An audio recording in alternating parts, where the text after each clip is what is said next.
The old security model was simple. Build a wall. Keep the bad guys out, protect the good guys inside. This was the age of firewalls, antivirus software, and the corporate network perimeter. It worked, for a while. But the world has changed.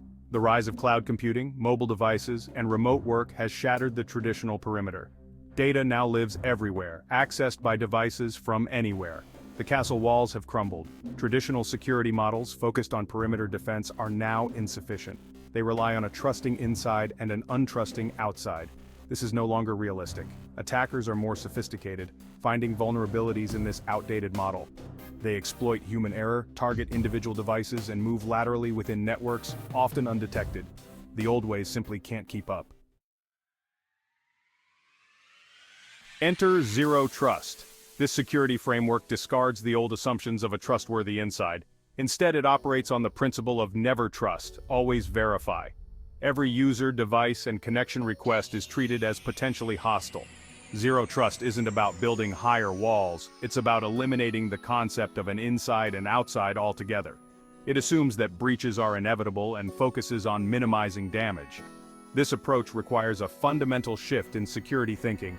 It demands granular control over data access, continuous verification of identities, and the ability to isolate compromised systems quickly.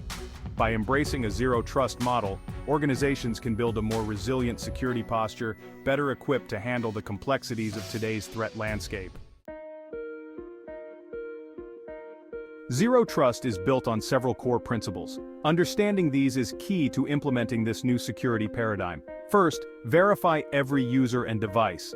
No user or device is automatically trusted, even if they're already inside the network.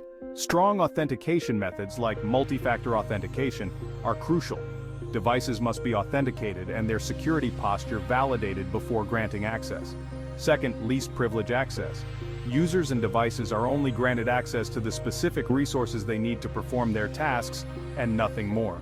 This limits the potential damage from a compromised account or device. Third, assume breach.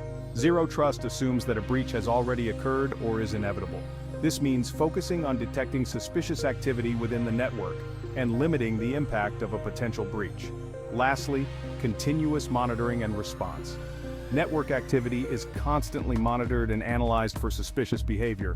Automated responses are implemented to contain and remediate threats in real time. Section 4. Implementing Zero Trust. Putting principles into action. Implementing Zero Trust requires a combination of technologies and processes. Here are some key components.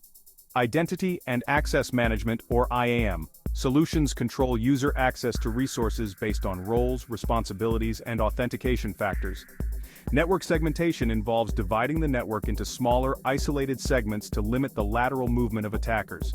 With the perimeter dissolved, securing individual devices is critical, so endpoint security includes strong passwords, device encryption, and up-to-date security software.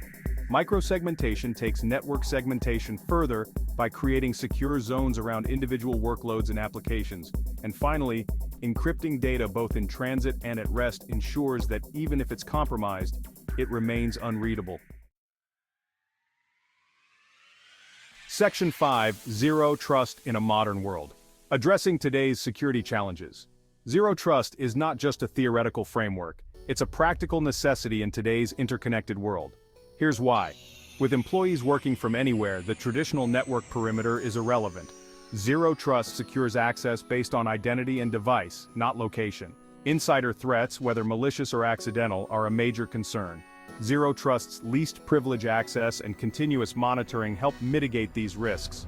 Regulations like GDPR and CCPA require stringent data protection measures. Zero Trust helps organizations meet these requirements by controlling data access and ensuring its security. Zero Trust minimizes the impact of a breach by limiting lateral movement and reducing the amount of data accessible to attackers. As cyber threats become more sophisticated, Zero Trust provides a flexible and adaptable security model that can evolve to meet new challenges. Section 6. Zero Trust. A necessary evolution in cybersecurity.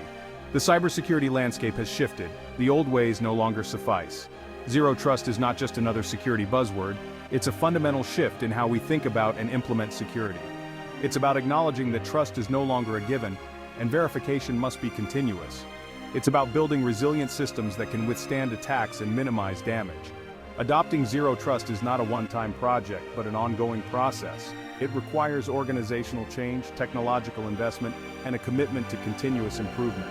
The future of cybersecurity is not about building bigger walls, but about creating a fortress around every user, every device, and every piece of data.